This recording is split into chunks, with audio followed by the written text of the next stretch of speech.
नको नको मना गुंतू माया जाळी, नको नको मना गुंतू माया जाळी. काळ आला जवळी ग्रासावया, काळाची आवडी पडेल बा जेव्हा. सोडवीन तेव्हा माय बाप, सोडवीन राजा, सोडवीन राजा देशीचा चौधरी. आणिक सोयरी भली भली, काळाची आवडी पडेल बा जेव्हा. सोडवीन तेव्हा माय बाप.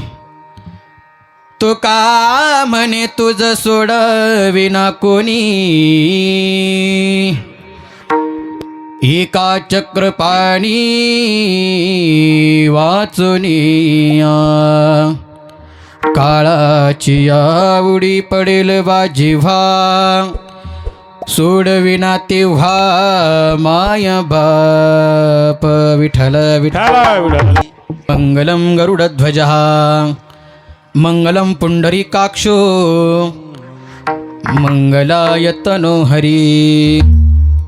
गुरुर्ब्रह्मा गुरुर्विष्णू, गुरुर्देवो महेश्वरा, गुरुर्साक्षात् परब्रह्म, तस्मै श्री गुरुवे नमः. विभुं वेणुनादं चरन्तं दुरन्तं, स्वयं लीलया गोपवेशं दधानं. गवामृन्दकानन्दनं चारुहासं, परब्रह्मलिङ्गं भजे पाण्डुरङ्गं. पाण्डुरङ्गाकरू प्रथम नमन, पाण्डुरङ्गाकरू प्रथम नमन. आवाज थोडा. पांडुरंगाकरू प्रथम नमन, पांडुरंगाकरू प्रथम नमन. पांडुरंगाकरू प्रथम नमन, पांडुरंगाकरू करू प्रथम नमन. पांडुरंगाकरू प्रथम नमन, पांडुरंगाकरू प्रथम नमन. दुसरे चरण, दुसरे चरण संता किया. दुसरे चरण, दुसरे चरण संताया. दुसरे चरण, दुसरे चरण संता किया. दुसरे चरण, दुसरे चरण संताया. त्यांच्या कृपादाने कथेचा विस्तार, त्यांच्या कृपादाने कथेचा विस्तार. त्यांच्या कृपादाने कथेचा विस्तार, त्यांच्या कृपादाने कथेचा विस्तार.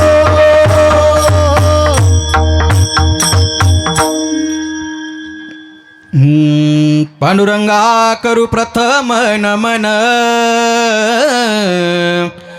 दुसरे चरण संताची. त्यांच्या कृपादाने कथेचा विस्तारू. बाबाजी सद्गुरु दास तू का. नमो जन्मभूमी जिथे जन्मलो मी, नमो कर्मभूमी जिथे वाढलो मी. नमो अलंकापुर पुण्यभूमी जिथे ज्ञान पावित झालो आम्ही. नमो भारत राष्ट्रभूमी जिच्या इथून पुढे कामी. भक्ती ज्ञान वैराग्य तिन्ही मूर्तिमंत जवळी. द्वंद्वातीत शांती क्षमा तया ब्रह्मचारी कली. धनमान ग्रह असनसी जातील बरी. ऐसे संत नारायण बाबा त्यांचे मी नमन करी. सोनोपंथ तथा गुणीजन तया मामा असे बोलती. नामे शंकर शंकरा शुभ करा निसंग जो संगती. पुण्यश्लोकीचा पुण्यनगरीचा मूर्ती करा शोभतो. ऐशा संत बरा शुभ करा दांडे करा वंदितो. प्रभु के चरणों में सदा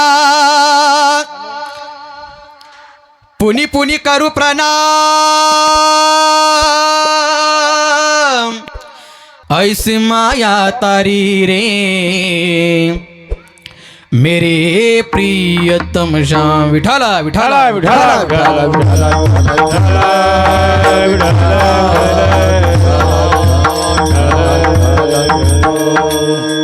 विवेकाने जाणे सुगठित समाजा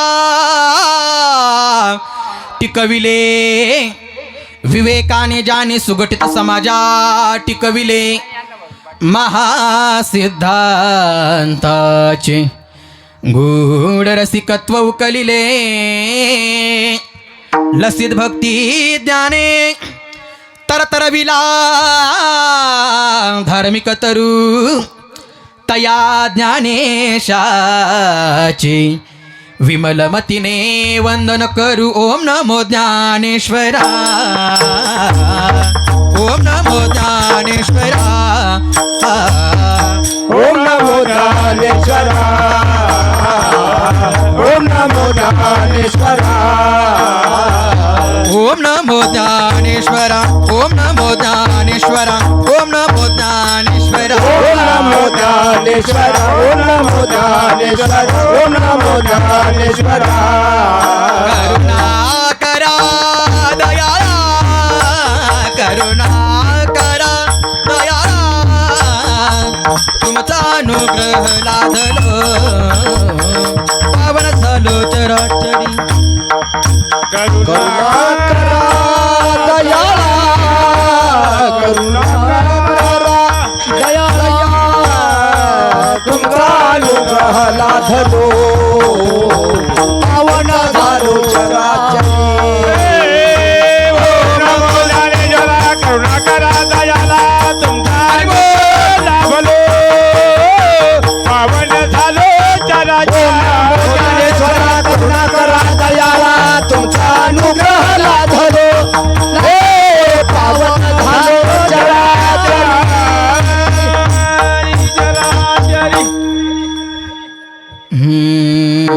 ओम नमो ज्ञानेश्वरा.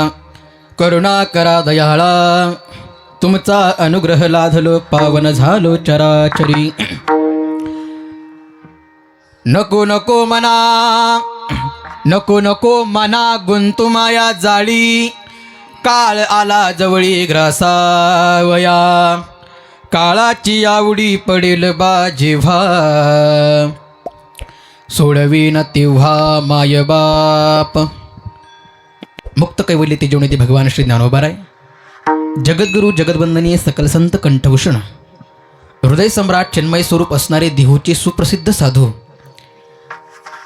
वैराग्याचे मूर्तिमंत पुतळी जगद्गुरु तुकोबाराय यांचा चाराचरणाचा सर्वांच्या पाठातला सर्वांच्या परिचयाचा आणि उपदेशपर प्रकरणातील हा अभंग सेवेकरिता निवडलेला आहे. विठ्ठल विठ्ठल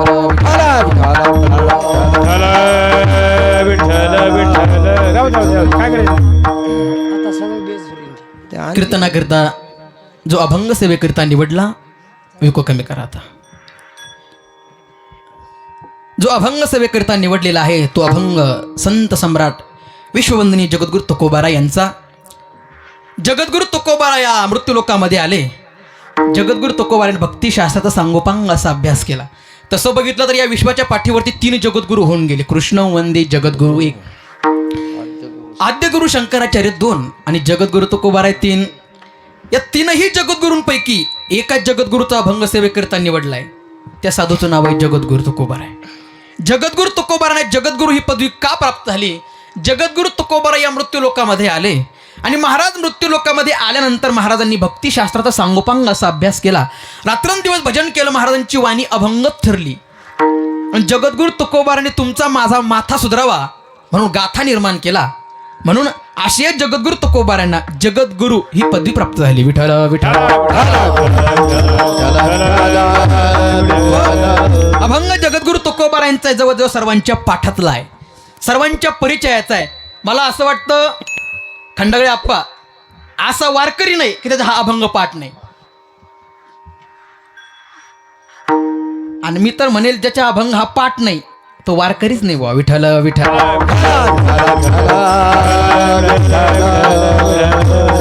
हो, अभंग जगद्गुरु तुकोबारांचा आहे, सगळ्यांच्या पाठातला आहे. पण अभंग ज्यावेळेस मी गायला, अभंग घेतला, तेव्हा बरेच जणांच्या मान टावकारल्या. काय बऱ्याच जणांना वाटलं की महाराज अभंग गाता गाता अभंग चुकले, एक चरण महाराजांचं हुकलं. बरोबर आहे ना? वाटलं. त्याच्यामध्ये 2 पाठ आलेले आहेत. सोडवीन बंधू पाठीची बहीण शेजेची कामीन दूर राही. हे तर चरण आहे ना, एक क्षपक प्रमाण आलेलं आहे. आणि जगद्गुरु तुकोबारांच्या गाथेमध्ये याचं वर्णन आलेलं नाहीये. काही मालिकेमध्ये हे चरण घेतलं गेलेलं आहे. परंतु आम्ही जगद्गुरु तुकोबारांच्या गाथेवरती चिंतन करतो, कीर्तन करतो. पण तुकोबारांच्या गाथेमध्ये हे काही चरण आलं नाही म्हणून मी काही घेतलं नाही. विठ्ठल विठ्ठल. तसं तिथं बघितलं तर अर्थ चांगला होता, अर्थही लागत होता, योग्य वाटत होतो. नको नको मना गुंतू माया जाळी, काळ आला जवळ ग्रासावया, काळाची आवडी पडील बा जेव्हा, सोडविन तेव्हा मायबाप, तुम्हाला आई वडील काळातून सोडवणार नाही. मग तिथं एक प्रमाण बसतही होतं. सोडविन बंधू पाठीची बहीण शेजीची कामी न दूर राही. तुमची बहीणही तुम्हाला सोडू शकत नाही. आणि त्याच्यानंतर हे जे चरण दिलंय, सोडविन राजा देशीचा चौधरी आणि सुई रे भली भली, म्हणजे हेही चरण बसतं. त्याचबरोबर हे चरण बसत होतं, पण तुकोबाराने घेतलं नाही म्हणून आपल्यालाही घेता येत नाही. विठ्ठल विठ्ठल. कीर्तनाला प्रारंभ करण्याच्या अगोदर थोडासा अल्प असा परिहार द्यायचा. तो म्हणजे असा, आपण किम कारणाने किम निमित्ताने या ठिकाणी जमला आहात सर्वांना ज्ञात आहे. परंतु वक्त्याचं सांगणं आद्य कर्तव्य असतं. त्या न्यायाप्रमाणे कैलासवासी दशरथ भिकाजी खंडागळे यांना आपल्यातनं जाऊन 1 वर्ष पूर्ण झालं. आणि त्यांच्या वर्षश्राद्धाच्या निमित्तानं आज आम्ही सर्वजण एकत्रित आला आहात, सर्वजण या ठिकाणी जमलेले आहात. सर्वांच्या चरणावरती विनम्र अभिवादन करतो आणि मी माझ्या पदाच्या चिंतनाला प्राप्त होतो. विठ्ठल विठ्ठल.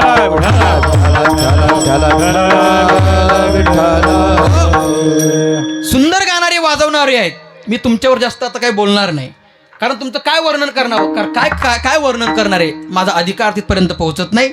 चला, अभंग जगद्गुरु तुकोबारांचा आहे, तुकोबारांच्या गाथेतील आहे, सर्वांच्या पाठातला आहे, सर्वांच्या परिचयाचा आहे. आणि खऱ्या अर्थानं आपण कशा निमित्त जमलो आहोत सर्वांना ज्ञात आहे. काय आज वर्ष श्राद्ध आहे. असं म्हणतात हिंदू संस्कृतीनुसार जो जन्माला आला तो प्रत्येक जण जातो की नाही? कुणी राहण्याकरता इथं आलंय का? अजिबात नाही. आलेला मनुष्य प्रत्येक जण जाणार आहे. इथं राहण्याकरता कुणी आलेलं नाहीये. परंतु आल्यानंतर जो मरतो ना त्याचाच विधी केला जातो, जिवंतपणे नाही. जो मरतो त्याचा विधी केला जातो. मग ऐका, हिंदू संस्कृतीनुसार आपण जन्माला आल्यानंतर आपल्यावरती 16 प्रकारचे संस्कार केले जातात. किती? 16 प्रकारचे संस्कार केले जातात. आईच्या गर्भात ज्यावेळेस आपण प्रवेश करतो तेव्हापासून 16 प्रकारचे संस्कार आहेत. त्यामध्ये पहिला संस्कार सांगितला तो गर्भधारणेचा, आणि सगळ्यात शेवटचा 16वा संस्कार सांगितला तो अंत्येष्टी संस्कार. आणि त्या अंत्येष्टी संस्काराअंतर्गत 5 विधी केले जातात. त्यामध्ये पहिला विधी सांगितला जातो शवदहनाचा, दुसरा विधी सांगितला जातो अस्थिमिलनाचा, तिसरा विधी सांगितला जातो तो पिंडदानाचा, आणि चौथा विधी सांगितला जातो ब्रह्मश्राद्धाचा, आणि 5वा विधी सांगितला जातो तो अन्नदानाचा. विठ्ठल विठ्ठल. मी त्या दिवशी संपूर्ण विस्तृत चिंतन मी सांगितलं. मी तो विषय आज घेणार नाही. मी महत्वाच्या गोष्टी तुम्हाला सांगतो. 4 विधी आपण 5 विधी आपण जर केले, तो का म्हणे पितृ आशीर्वाद देते, कल्याण इच्छिती तया कुळा, कल्याण इच्छिती तया कुळा, कल्याण इच्छिती तया कुळा, कल्याण इच्छिती तया कुळा. म्हणे पितृ आशीर्वाद देती म्हणे पितृ आशीर्वाद देते म्हणे पितृ आशीर्वाद देती म्हणे पितृ आशीर्वाद देते कल्याण इच्छिती तया कुळा कल्याण इच्छिती तया कुळा कल्याण इच्छिती दया कल्याण इच्छिती दया तुका म्हणे पितृ आशीर्वाद देती कल्याणा इच्छिती तया कुळा. तुम्हाला जर वाटत असेल आपल्या कुळाचं कल्याण व्हावं तर या गोष्टी घडल्या पाहिजे. 5 विधी तुम्हाला सांगितले मी. 1 नंबर शवदहनाचा, अस्थिमिलनाचा, पिंडदानाचा, ब्रह्मश्राद्धाचा आणि अन्नदानाचा. शवदहन म्हणजे शव म्हणजे शरीर, दहन म्हणजे जाळणे. शरीर जाळण्याचा विधी जो केला जातो त्याला शवदहनाचा विधी असं म्हटलं जातं. मनुष्य गेल्याच्या नंतर माणसाचं हे 9 छिद्राचं शरीर आहे आणि या देहरूपी या देहामधून वायुरूपी प्राण ज्यावेळेस बाहेर जातो त्यावेळेस खाली काय राहतं? धड राहतं, प्रेत राहतं. मग शास्त्र असं सांगतं त्याला वाजत गाजत नेलं पाहिजे. कुठं? स्मशानभूमीमध्ये. त्याला सजून नेलं पाहिजे, वाजत गाजत नेलं पाहिजे आणि तिथं नेल्याच्या नंतर त्याला त्या सरणावरती ठेवलं जातं आणि सरणावरती ठेवल्याच्या नंतर त्याला मग मुखाग्नी दिला जातो. मग आपण त्याला काय म्हणतो? मवत म्हणतो. त्याला शास्त्र असा शब्द प्रयोग करतं, शवदहन हा शब्द शास्त्र प्रयोग करतो. विठ्ठल विठ्ठल. दुसरा विधी सांगितला जातो तो अस्थिमिलनाचा विधी. माणूस गेल्याच्या नंतर 3ऱ्याच दिवशी आपण विधी करतो. तो कोणता विधी? तो आपल्या भागात त्याला राख सावडण्याचा विधी असं म्हणतात. राख सावडण्याचा कार्यक्रम आपल्याला म्हणतात आणि शास्त्र त्याला अस्थिमिलनाचा विधी असा शब्द प्रयोग करतो. त्यानंतर 3रा विधी सांगितला जातो तो मनुष्य गेल्याच्या नंतर अगदी 10 दिवसानंतरच तो विधी केला जातो. त्याला पिंडदानाचा विधी असं म्हटलं जातं, दशक्रिया विधी असं म्हटलं जातं. त्या दिवशी त्या पित्राच्या नावानं पिंडदान करावं असा शास्त्राचा नियम आहे. विठ्ठल विठ्ठल.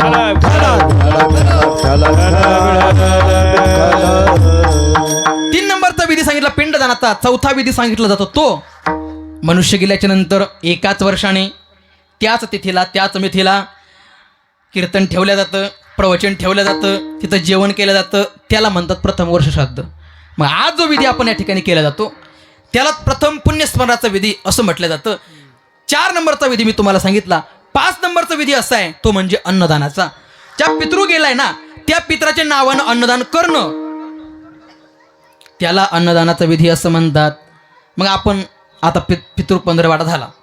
पित्र सर्वांनी खाल्ले की नाही? खाल्ले की नाही? बोलत चला. पित्र खाल्ले की नाही? आपण सगळ्यांची पित्र खाल्ली. आपले म्हणजे आपले बी कोणीतरी खाणार आहेत.